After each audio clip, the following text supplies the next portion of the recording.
Ekberg pulls up for three. Boom! Knocks it down. Curry from the corner at three. Puts it in. For overtime, makes it going. Right.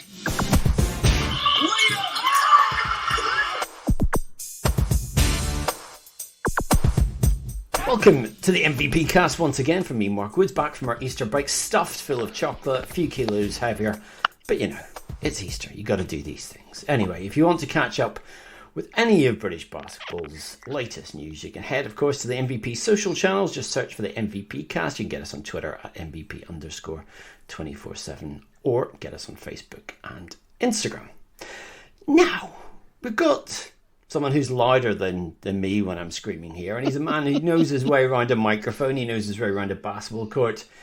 He is the master of ceremonies, the master of ceremonies, if you want to put it that way. He's one of the best MCs in all of the game. He's a good friend of mine, and I'm really glad he's coming on the MVP cast. Simon Hosannah, welcome. Wow. What an intro. Can we just stop it there? Well, you know, I thought, how can I match him? You know, this is what he'll do before a game, so, you know, I have to top trump that in somewhere, or at least, you know, go down as similar. It's basically my I'm very addition. impressed. You've obviously been taking lessons. It's my addition to be the new Simon Hosannah, having failed there you being go. the old Simon Hosannah. But there you go. No one wants to be the old Simon Hosannah. I mean, well, you are the old Simon Hosannah, but, you know, that's fine. We'll let that pass. Yeah. We see you at so many games, you know, cup finals, trophy finals, playoff. You hear me before you see me. NBA games. Well, yes, that is true. But you're on the court a lot of times. EuroLeague finals, etc. Yeah, and you've become, I guess, one of the, you know, part of the furniture of British basketball. Where did basketball start for you? Oh my goodness. It started a long time ago. I would guess it would start from a very, very young age, because my brother Roger Hosannah, was a very, very good basketball player. A lot of people know him from he had the clothes brand Hosannah, and used to run a lot of events. But a lot of people knew that he was a basketballer, but I don't think it was really recognised just how good a basketballer he was. He was one of the first Brits to actually win a scholarship to the USA. So he went to the University of South Carolina, and he went in the same year as Richard Scantlebury. So Roger went to South Carolina, and Richard Scantlebury went to Coastal Carolina. And we're talking, yeah. Oh, actually, well, he was USC Aiken. So I think they were the Pacers. I think, because it was a very sort of racehorse territory.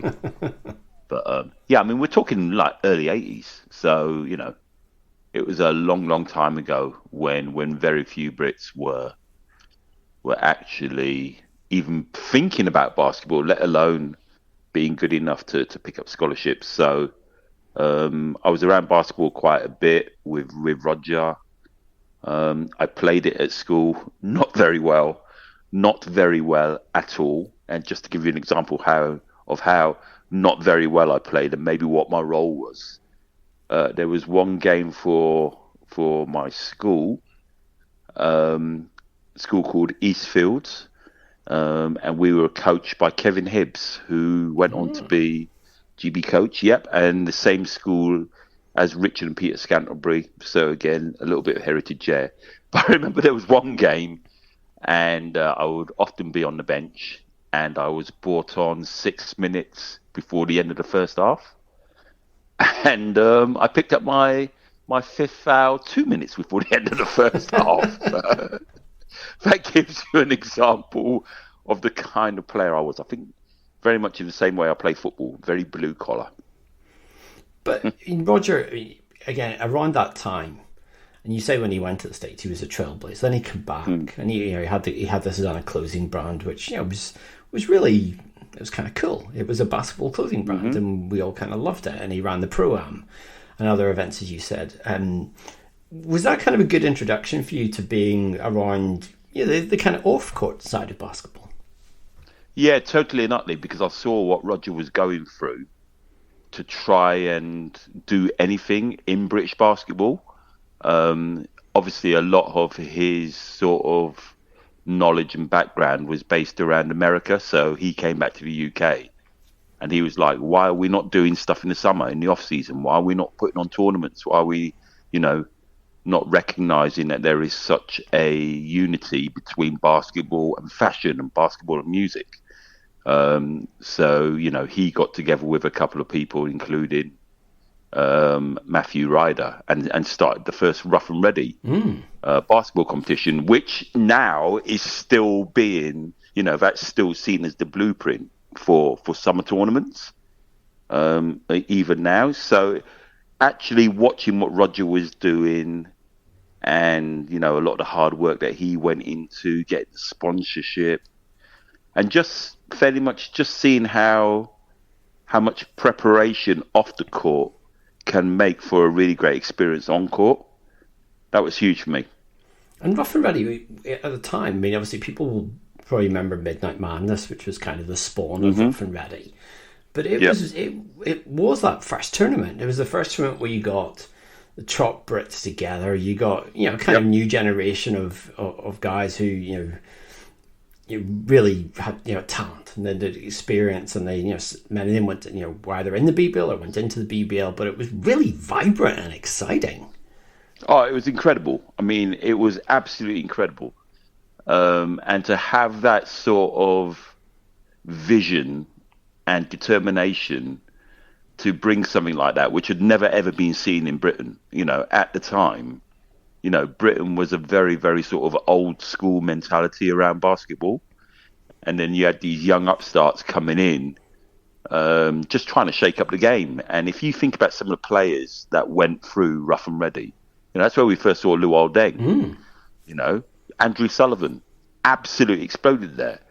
We saw, Luol's brothers playing there as well. I mean, it was just incredible. I mean, the whole vibe of the place. And again, you could say it was sort of luck, but I actually think it was totally done with an understanding and knowledge that, housing it in Brixton, in the Rough House, was it totally and utterly the right place for it to be. So when I went back years later to do the Hoots Fix All-Star Classics there, you're going, okay, these guys, they really did see something way back then. I think it was my first visit to Brixton Rec, and, for ancient readers or listeners who'll remember that the Britpol.com website, which, it by relative terms appeared in the Stone Age of the internet, it gave me a first ever visit to Brixton, and I heard of this place by reputation. People like Jimmy and Jimmy Rogers, but I'd never been there. And I walked through the door, and it was like, wow, this is exactly what I was hoping for, expecting, wanted, impressed by, and it was just a great event. And that's where I fairly much learnt about MCing, from a guy called Fat Freddy M, who at the time was a DJ on Kiss FM, which was one of the biggest. It was like one of the only R&B, radio stations in the UK at the time. And Freddie was, he was just phenomenal. And I used to look at this guy and go, oh my God, how good is he? So he was fairly much my inspiration, and I learned a lot. But see, we share it. So we have a joint story, or a joint inspiration from Freddie, who I know listens to the podcast from time to time. So I'm going to tell this, and I'm going to take a delight in telling this. I owe my career to Freddie. Freddie, we met from in Kiss FM. He went on to then present a show called Hoops on BBC Radio 5 Live. But at the time, Freddie was a columnist, and incredible at MCing, we had a basketball newsletter in this country on a weekly basis called Slam Dunk. And Freddie picked up that there was this website called Britpol and gave it a mention, and then it took off. And without Freddie mentioning it, who knows what would have happened. I'd be writing about netball or doing something a lot more corporate right now. I'd probably be made more money, but it's all Freddie's fault. But Freddie is a great guy. I love Freddie to bits, and He really is. He was is a phenomenal MC and DJ. Yep, and he's a very, very nice guy. And the thing about Freddie is he's really humble as well. So I came along as this, Freddie, I want to learn what you do, and he had the patience to sort of tell me when I was going wrong, give me some words of advice. I think one of the first things he said to me was, he went, "Don't try and be me, be yourself." And when you sit down and think about it, I was like, okay, it makes sense, but it would have been quite easy then just to try and parrot what he did. But no, I had the pleasure of working with Freddie. We did the USA versus GB games in Manchester, so I managed to get to repay what Freddie had done for me by recommending Freddie as being the commentator for the game. Mm-hmm. So he was the match announcer, and I was the MC for both the USA women and the USA men's versus GB.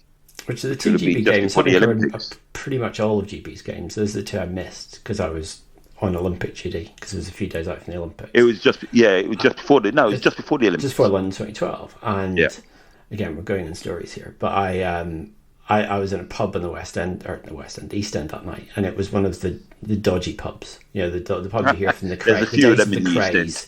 We walked in and asked if we could have the basketball on instead of the racing on one television, and we got to watch the first half. I can imagine the response. And then did you get a look? The entire pub looked at us. There was three of us asked if we could watch it, and then someone came in at halftime. It's clearly someone influential from that parish, and insisted that it was turned off because it offended him, and we therefore did not see the end of the GBUS. Not a basketball fan. Yeah, clearly not. But there you go. These things, they're sent to trust, as we know. It happens. Yeah. How did your MC career take off? I mean, you got that sort of taste of it all, but some people do the odd game. I used to do the odd game. But how did you start to get pick up gigs and make this a regular thing?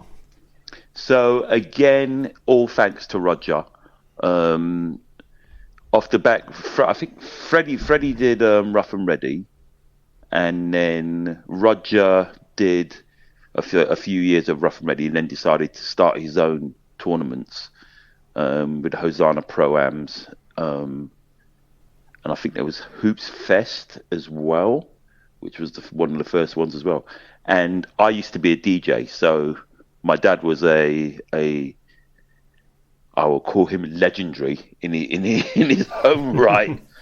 He was a club DJ in London, so I started DJing with my dad, doing mobile DJs. Literally, I would be like I think looking back at it now, my oldest boy Brad will probably sort of equate me to being like Alan Partridge.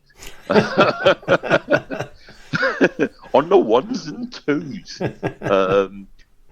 But I knew how to handle a mic, and Roger had a very limited budget that he could work with. Obviously, he was doing it all himself, and he asked me. He said, "Look, do you fancy like commentating and MCing during a tournament?" I was like, "Yeah, I would love to do that." It just seemed like the perfect thing, something that I enjoy doing with the DJing and MCing bit, but then also being close to a sport and seeing, these great sportsmen.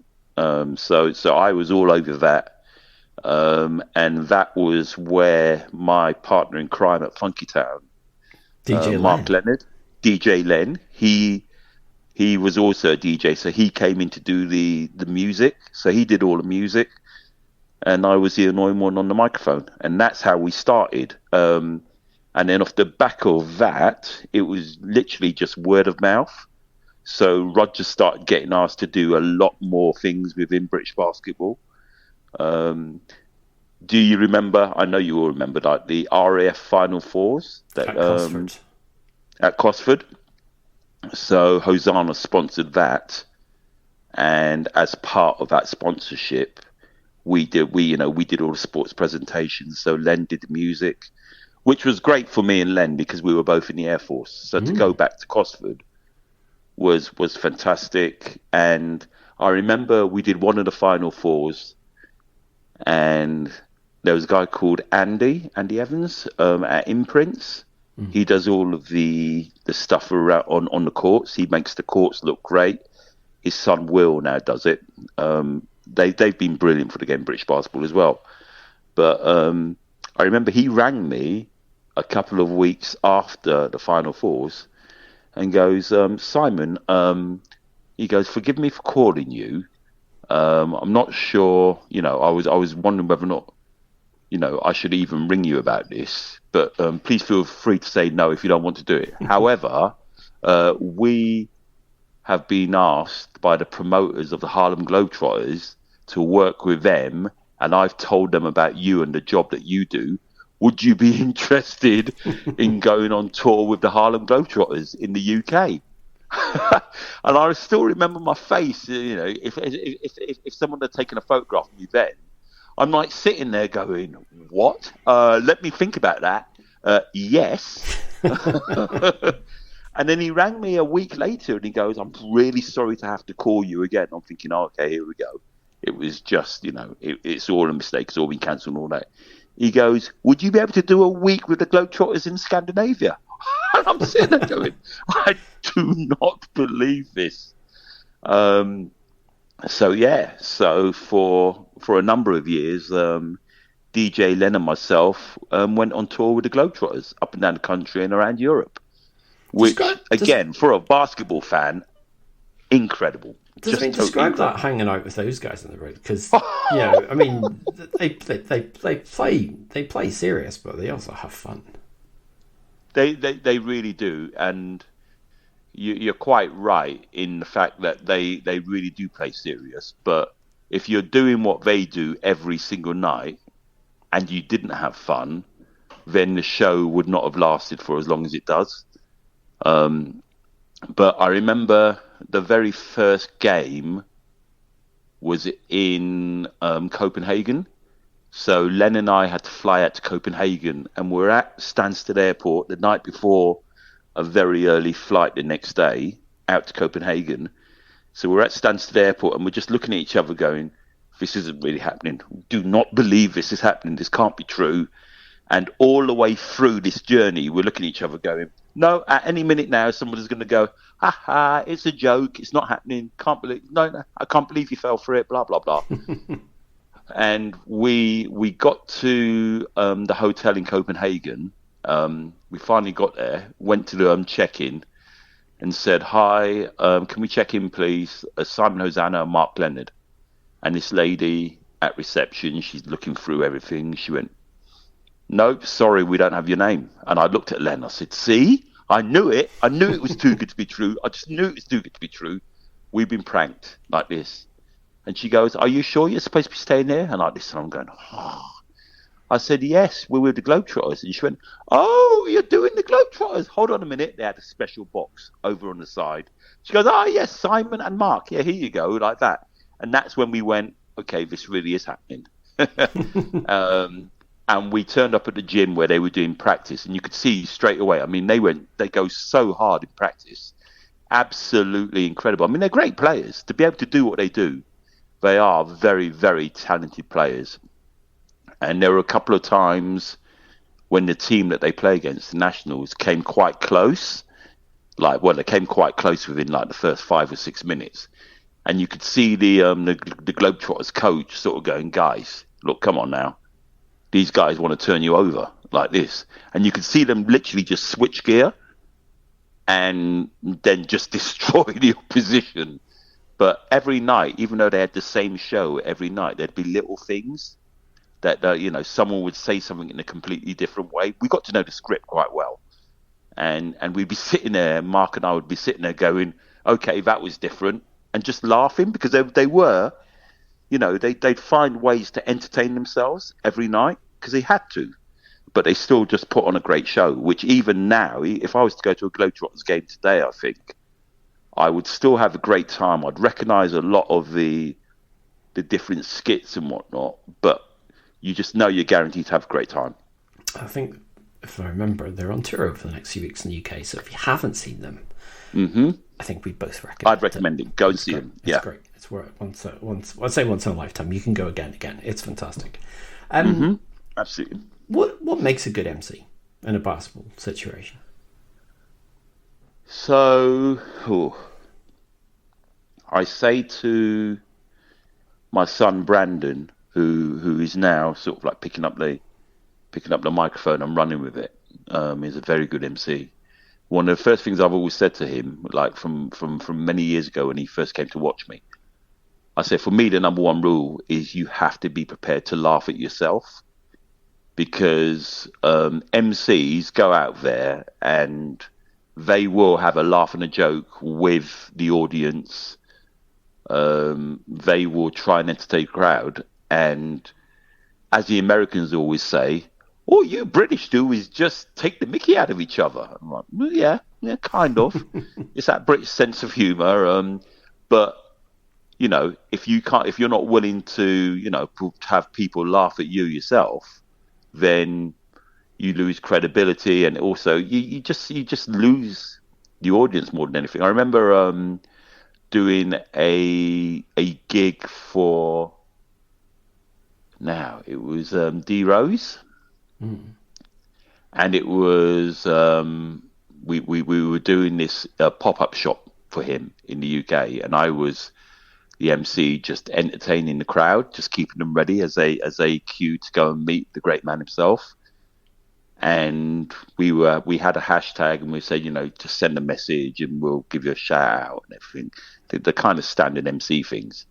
And I was checking my phone for all the messages, and a message popped up, and I got the microphone and I went, okay, who is so and so? And I called out the guy's name like this, and halfway down the line, I see somebody sort of like going, sort of like trying to shrink into the crowd, and I'm going, "Is it you?" Like this, and and all his mates are going, "Yeah, it's him, it's him, it's him." I said, "Come up here," like this. So he came up to the very, very sheepishly to the front of the queue, and I said, "So you're so and so?" And he went, "Yeah."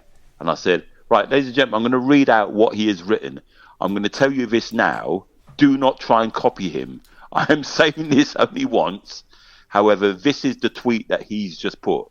He said, I'm standing here in the queue trying to get in to meet the great man, and the MC is very entertaining, but he has the same hairline as LeBron James." And don't tell me he got bumped to the front of the queue. He did. I let him in. I let him in the front of the queue, and everyone just creased up with laughter. But I'm like, you know, because I'm standing there and I've been taking the mickey out of people for, you know, an hour or so. You know, what are you wearing? That kind of stuff. And he got me back. He got me good, and it was funny more than anything. So I think you've got to have that sort of like self-deference as well. And as working with the NBA, what that has taught me as well as an MC is you've got to be so flexible and know about getting in key messages and being able to stick to time, because there's such a rigid timetable that you have to work to, that if you go outside by a couple of seconds, you mess up the whole routine, you mess up the whole show. So, some key things there. Flexibility, being able to laugh at yourself, and stick to the time. Give people a flavour of that production and that pre-production, because I've emceed events as well, and like you get a running order, which is essentially a timetable of the whole event from probably 1 hour out, 90 minutes out, 2 hours out, right through to however many minutes after that the public leave or it all shuts down. For something like an NBA game, or even a BBL playoff final, which you'll do next month at the O2. What's the level of detail that you have to embed in your learnings, understanding before you even rock up at the venue on a game day? Yeah, really good question, Mark. So with organisations like EuroLeague, who I'll be finishing my career with, and the NBA, and I would say the Olympics and the Commonwealth Games, I don't think a lot of people realise just how much preparation goes into it. And why should they? They turn up to see a show and the game. So, but there's like 3 to 4, depending on the organisation. There's like 3 to 4 days rehearsals before the actual game itself. So with EuroLeague, I fly out to Lithuania on the Tuesday. The first game is on the Friday. So you spend a couple of days running through the program, doing the rehearsals, making sure you know what the key messages are, making sure that all the videos work, because games now, you go there, they're full-on productions. If you see the crew behind, actually behind the scene, it is like a proper full-on film, theatre production. There's so much attention to detail that goes into it. We spend, one of the first things I couldn't get my head around when I worked with the NBA, you spend like probably a couple of mornings doing the team introductions, because it's such a vital part of the game. They need to get that right. So in my time, I have been some of the greatest players in the NBA running out onto court in rehearsals. So you literally would have 5-6 people sitting on a bench, and then the announcer would go, "Wearing number 7, blah, blah, blah," and you'd run on. So you could be LeBron James 1 minute. You could be Luol Deng. So all of that has to be nailed down properly, so that when the audience do turn up to see the game, they get a very, very good show. Because you have to remember, especially one of the things that we learned about about the Olympics, was not everyone who goes to see a basketball game is a basketball fan. They go there to be entertained. Everything's entertainment now. They call it sports entertainment for a reason. How big a deal for you was it to do those Olympics? Because all of us were involved. I was on a different side of the house within the Olympics, and you were on the presentation side. But we were kind of part of a big team that was putting it on and making it happen. And there was that sort of sense of pride I felt, because it was home Olympics, and it wasn't for me like a normal games in the sense of being there as a journalist, which I've done fortunately on a few occasions now. But you were part of something. But for you, does that feel like, was that the pinnacle for you to get that shot on home turf? Oh, 100%. Yeah, totally and utterly. Again, when DJ Len and myself finally got the call to say that we'd been accepted to work for the London Olympics, it was just one of the best calls I've ever had. And you're right, there was a certain pride. And again, I don't know if you remember, Mark, but in the run-up to literally the week before the game started, there was all this negativity around it. It's going to be a disaster. Yeah, it's going to be a disaster. We're going to be embarrassed. The traffic's going to be awful. Nothing's going to work. So you're sort of sitting there going, well, actually, I start taking it really personally and going, no, this is going to be fantastic. And I remember the night before the very first games happened, the night of the opening ceremony.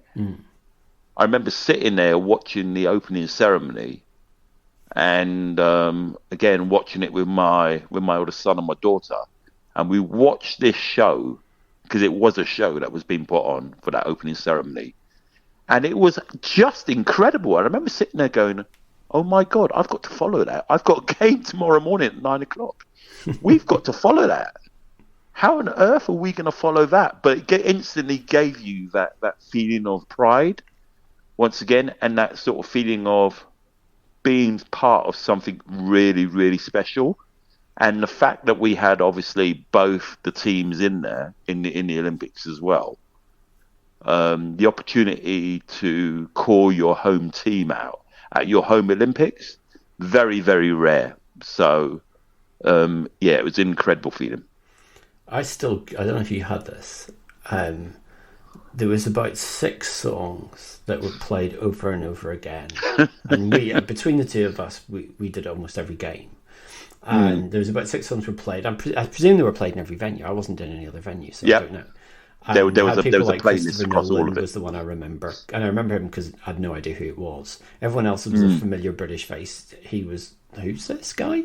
And every time I hear those, I remember when I got married, all of those songs, because my wife and I both worked the Olympics, albeit in different roles. All of those 6 songs were on my playlist for my wedding, and I still, whenever I hear them, they take me back to the arena. I couldn't tell you exactly what any of them are. Just I know probably one was Calvin Harris. That's the only one I can think of, but it still takes me back. And what a summer it was, and what an event it was. I mean, behind the scenes, obviously, things you're in the back channels. Like sometimes I'm there, sometimes I'm not. But you get to sort of worm your way around and bump into people. Who's been the favourites? Because you've worked a lot of NBA games and Olympic games. So who's been the coolest guys to meet? I think the only time, I mean, and you know, Mark, you get to speak to a lot of these athletes, and more than anything, you suddenly realise they're just ordinary people. They're ordinary people who are very, very talented at what they do. So I quickly realised that I wasn't starstruck anymore. But there's only been a couple of times where I have totally and utterly been starstruck and gone, oh my gosh, and hard to believe, but actually lost for words. And one of those was at the London 2012 Olympics. I remember walking back after a game. I just finished the game, and I was walking back to the production office. And as I turned the corner to walk down one of the corridors, I suddenly saw a lot of men in suits, and I was like, okay, I have a feeling I know what's coming up here. And suddenly you hear, can you move to the side? Everybody move to the side, please. Can everybody move to the side? So I sort of like stepped aside, put my back against the wall, and Michelle Obama walked past because she'd been watching the USA game. That's right. And I remember she suddenly stops and looks at me and she goes, excuse me, were you the guy on the microphone? The one in the middle? Like this? And I was like, yes, ma'am, I was. Like this. And she goes, can I just say you are absolutely fantastic. You had us laughing. And that was one of those moments where I go, okay, This is unreal. This sort of took me back to the Harlem Globetrotters. This is unbelievable. And I went, thank you very much indeed.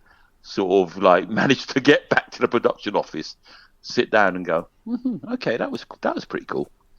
I think that's one of the few times that I've been absolutely starstruck. And what else? They're one of the few, so that means there's others.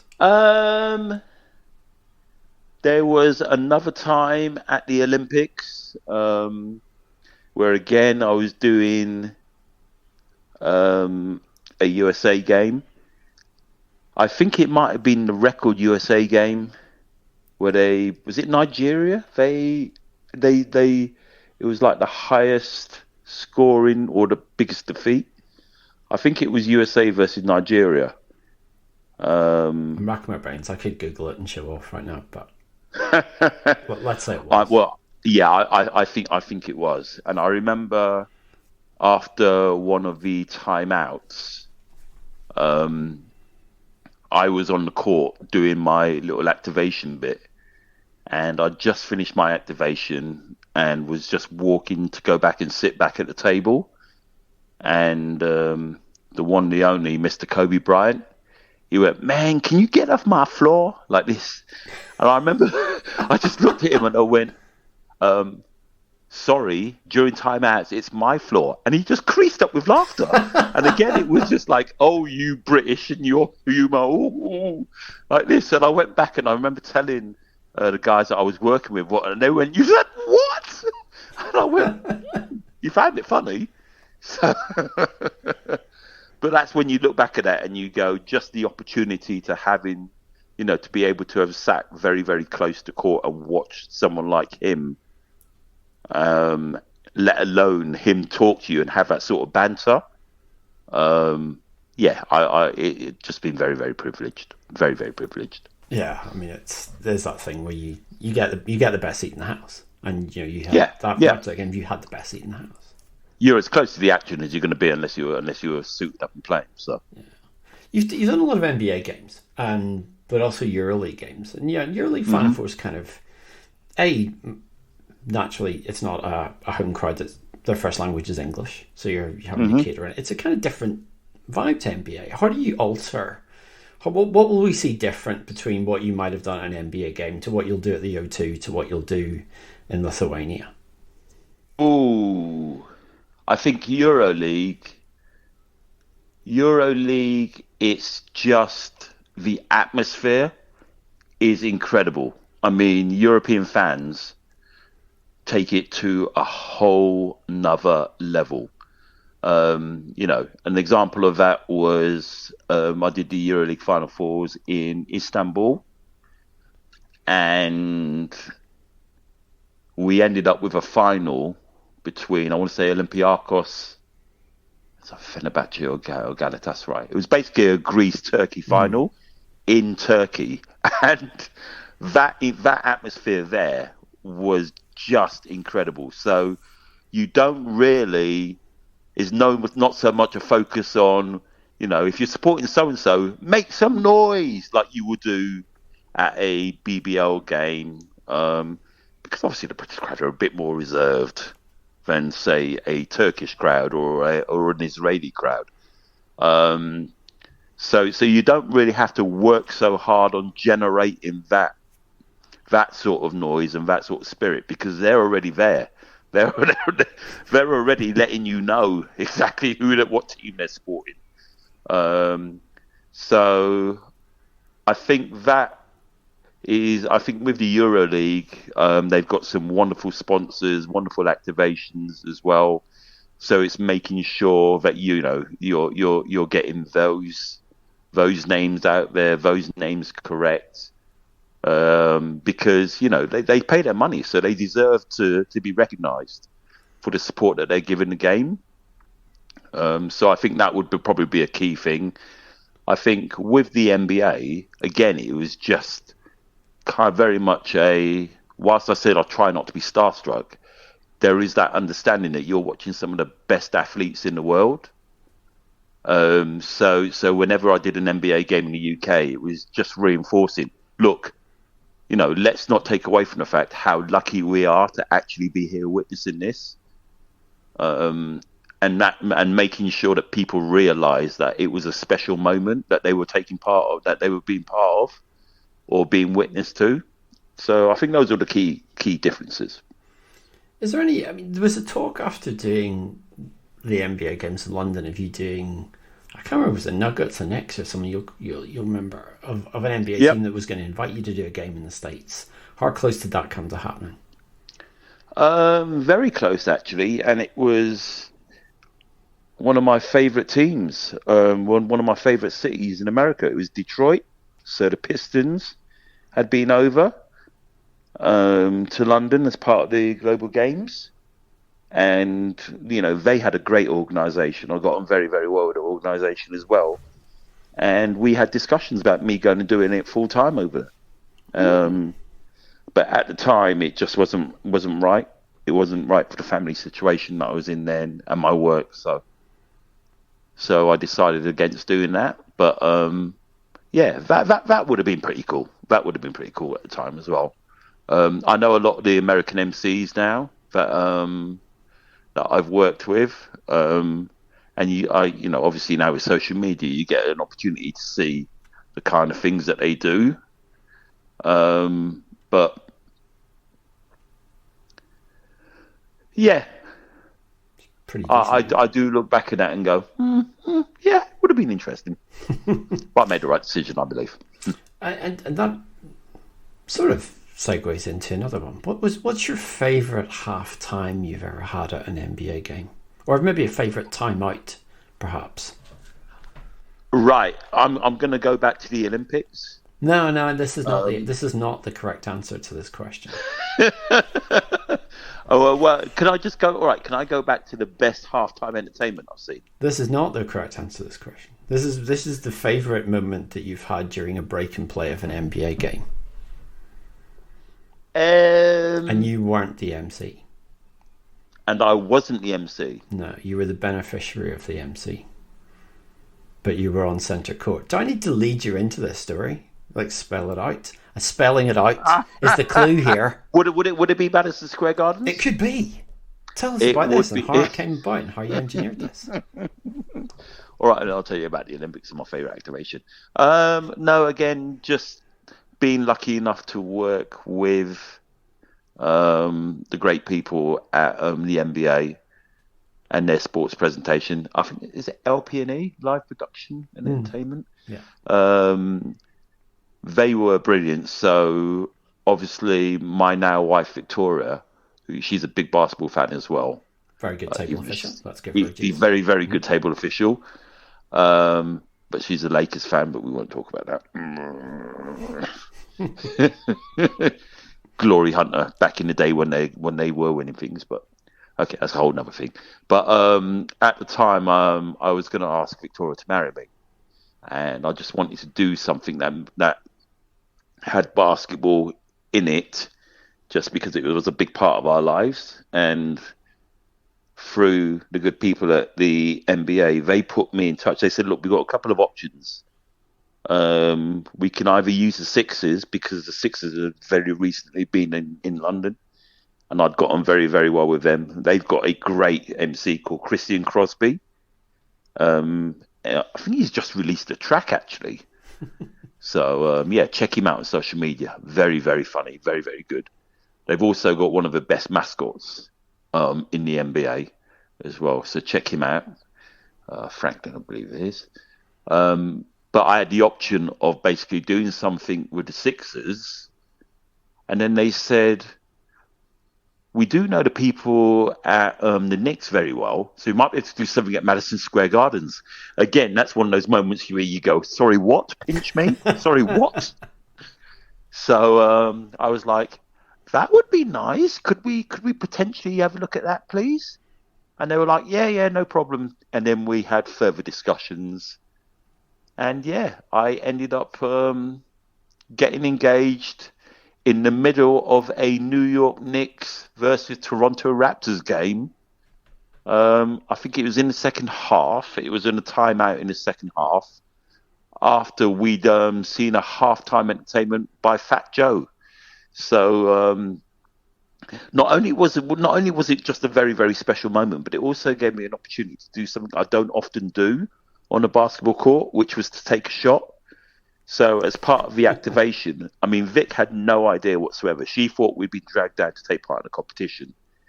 And as part of the activation, I had to take some free shots. I think I had 30 seconds to make as many free throws as I could possibly make.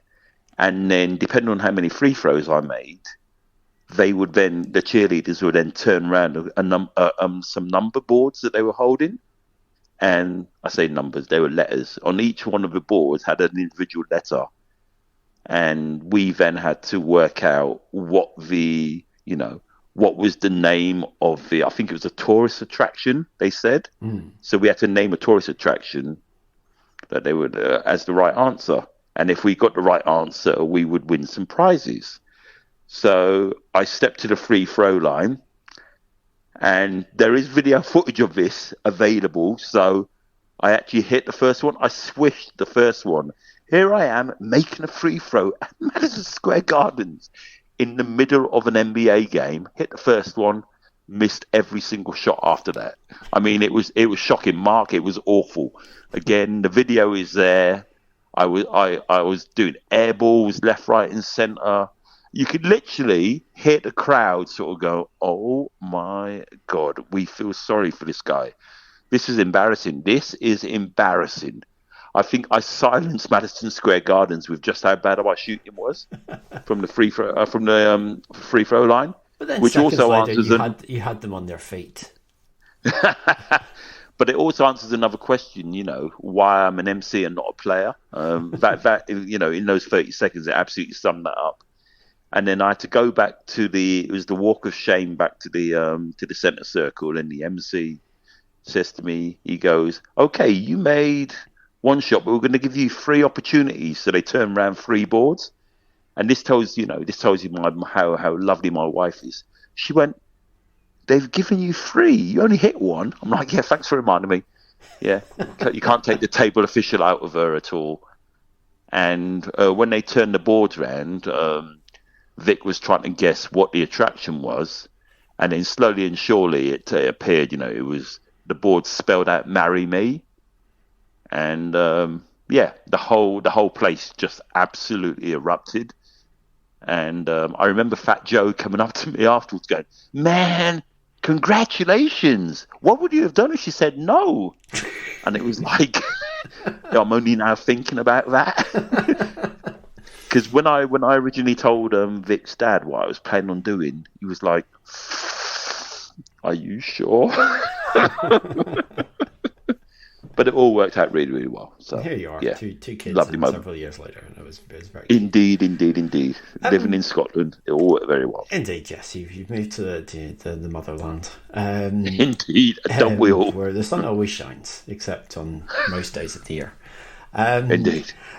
Next month's going to be an interesting one for you, because you're calling time in this long and great journey and adventure as an MC.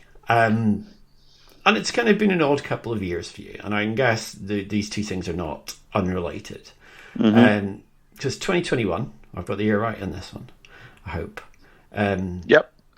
Life kind of changed. Massively. Yeah, it changed massively, And it was a lesson in never take for granted what you have.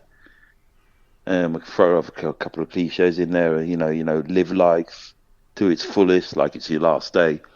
So it was in the middle of lockdown. I was doing my 9 to 5, my proper job.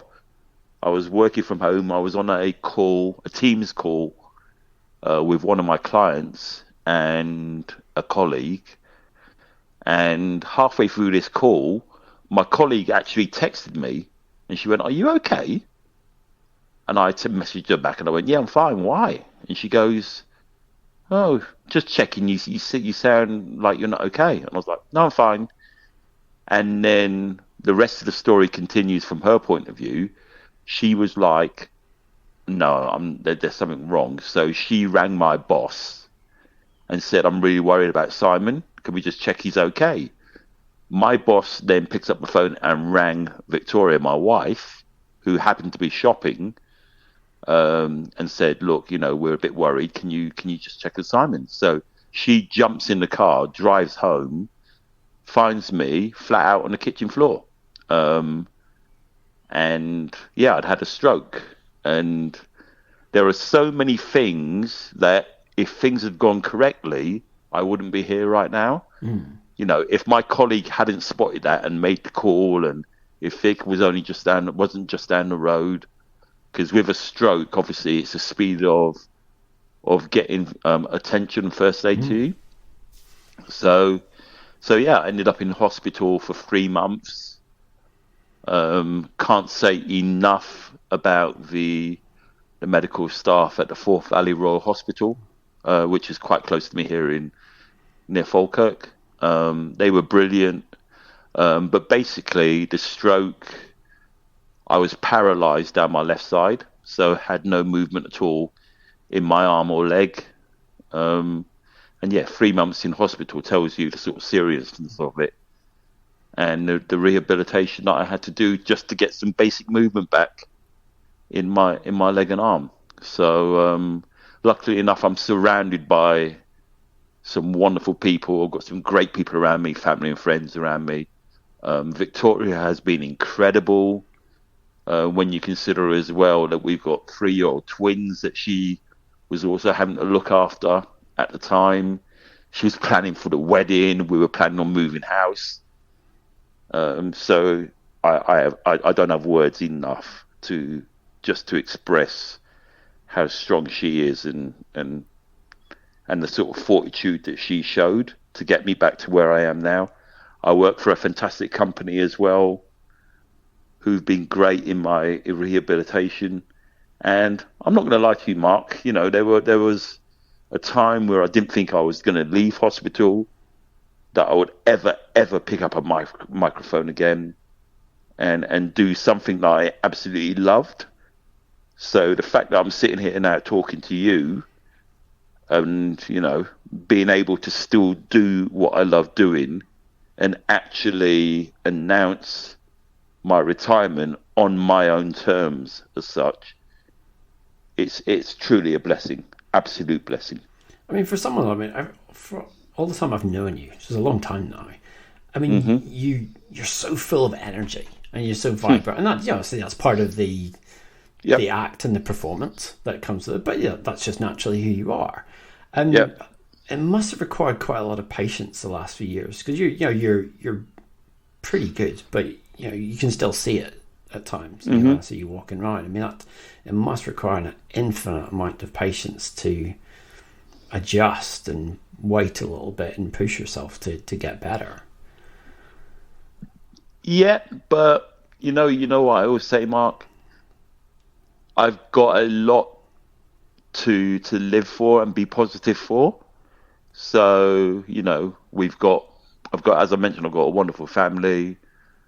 We've got the twins who, I'm determined to see them grow up into wonderful young men. My eldest son, like I said, he's now, a very, very good MC, works with the Lions. And I was lucky enough to do the BBL trophy game with him recently in Birmingham, and he'll be coming to Lithuania with me to do the Final Fours. So it's having that sort of inspiration around me as a driver, more than anything. But it's also given me a huge appreciation of how strong the human body can be. And, if you have the right desire, the right temperament, then you can fairly much do whatever you want to do. And the sort of final thing that I learned was, as much as my rehabilitation has been physical, just trying to get the left side of my body working again, it wouldn't have happened unless you had strong mental health as well.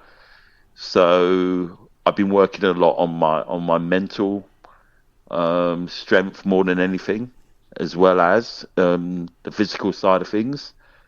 So, I will never be that MC again that will race up and down, seats and run to the top of an arena or whatever.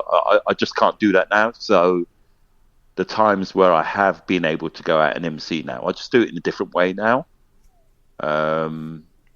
But yeah, that's one of the reasons why I've decided to call it quits, just because I fairly much can't do what I used to do. But then which in itself is a frustration. Anyway. That's just old age. Totally, absolutely, and it's something. But you're quite right. Len and I had been having discussions about when we were going to retire. We were like, okay, we'll do the Olympics. And that will be it, because, we're not going to get much bigger than the Olympics in your home country. What's that, 11 years ago? So, still doing it now. But yeah, like I said, the biggest glory for me has been the opportunity to do it on my own terms, and with the knowledge that I can hand over the microphone to a whole bunch of new MCs that are out there, and a BBL that is in a much better place than when I first joined. So, and when I first started doing what I do. So there's a lot to be positive about with regards to it. I mean, your League Final Four falls just after BBL. So your League Final Four is the kind of curtain call. But obviously BBL playoff is home turf and everyone knows you and adores you there. What's the kind of emotions going to be like over those 2 weekends? I'm not going to lie, I will probably shed some tears in London, and again, I think back and I've just been so lucky in so many different situations and the opportunities that I've had, and the opportunity to finish it at the O2, one of the greatest arenas in not just Europe but in the world, but then to do my final gig at the EuroLeague Final Four in Lithuania, which is, you think about basketball, the EuroLeague is massive, and you're right, Lithuania is a mecca, and the organisations that I work with, they are fantastic. So I think London, Vic and the twins, my 3-year-old twins, they're travelling down as well. Ideally, I'd like to get as much of my family there. Even though I live in Scotland and I love Scotland, it's what I call home. I'm a Londoner. I'm a London boy. Always will be a London boy. So yeah, that's going to be very emotional. In my town, in London town, in front of my family, saying goodbye to a hobby, a pastime that I've been lucky enough to enjoy for many, many years, and that I love. I'm going to ask you one question before we kind of let you out of here. So your son-in-law, he does it right for himself, Troy Deeney. He's now played for Birmingham City, but of Premier League fame. He said a few weeks ago he'd quite like to buy a BBL franchise in Birmingham. Was he serious? Yes, he's very serious. Without sort of like giving away any confidences. He is very, very serious. More than anything, he loves sports, and he's one of these really annoying people that anybody who's heard him with football punditry knows he's such a great pundit, which is why he's in a lot of demand as a pundit for football. But once he gets into a sport, he really gets into it. So my daughter Alicia, she's a big basketball fan. She didn't have a choice really with me as a dad, really. So obviously when they got together, he then really started taking an interest in basketball. And like I said, when he gets into something, he really gets into it. So he's done so much research on it. When we've just come back from spending Easter with them, and I think I watched more NBA there over the weekend than I have all season. He always watches like the American sports shows. He's a big fan of those as well. And more than anything, he's a Brummie. He loves Birmingham. So, if that opportunity is there, then he would absolutely, I think, want to investigate it or want to look into it and see if it is possible. And he'd be great for the city and for that franchise. And he might tempt you back. If he got the franchise, he might tempt you back to do a game. You'd like to think so, right? Yeah, you and Brandon, just keep it in the family. I mean, you'd be cheap, because you get family rates. Yeah. Why not? Although, as his dad, I can tell you that there's nothing cheap about Brandon at all. But and again, he's cutting his teeth at the Lions, who, when you look at what they're doing, he couldn't be at a better place, really. So, if he could help with Birmingham sports presentation, he'll have a lot of experience with that as well. So yeah, Brandon would terrific at what he does, and I'm sure he's going to be around for quite a while to come. It's been a hell of a ride. It's been fun sharing a lot of it. It really has. We've had plane trips and cabs and rented cars and various. Can you remember meeting? We'd meet up on flights, wouldn't we, at Edinburgh Airport at silly o'clock in the morning? Because we're those people. Yeah, when we're both heading down south to do our day jobs or whatever it was doing. Yeah, so back in the days when there was flights and we flew places. We flew places. Yeah. Now we just do teams. But isn't it great? It's a whole new world. It is. Some of it good and some of it one off me. Do without. Yes. Yeah. Enjoy the last few weeks and months of this. I'm sure we'll not lose you to basketball completely. I'm sure we'll still hear I'll be here from the sidelines, and you'll still be the loudest person in the room. I apologise to everybody in advance who has to sit next to me at a game, screaming and shouting. But it's been a pleasure, and enjoy. Well, continue parenting, grandparenting, and all the other stuff. I'm sure they'll drag you along to Falkirk Fury, I bet you. Yeah, thank you very much indeed, Mark, and I look forward to catching up with you at one of those games. Yeah, we'll go to Fury against Knights. That will be a nice quiet night, wouldn't it? Yeah, on your own. Thanks very much, Simon Hosannah, for joining the MVP cast. That is it for this edition. Don't forget it. You can follow our sponsors at Smarkets and get your NBA playoff previews. Just search for Smarkets NBA News and you'll get my weekly previews of everything playoff and the NBA. If you want to get all the previous editions of the MVP cast, you can head to our website at mvp247.com or head to your preferred podcast provider and click the word subscribe. And if you can, leave us a review, preferably a nice one. That's it for this edition of the MVP cast. We'll have another one very soon. But for me, Mark Woods, thank you so much as always for your company. And it's goodbye.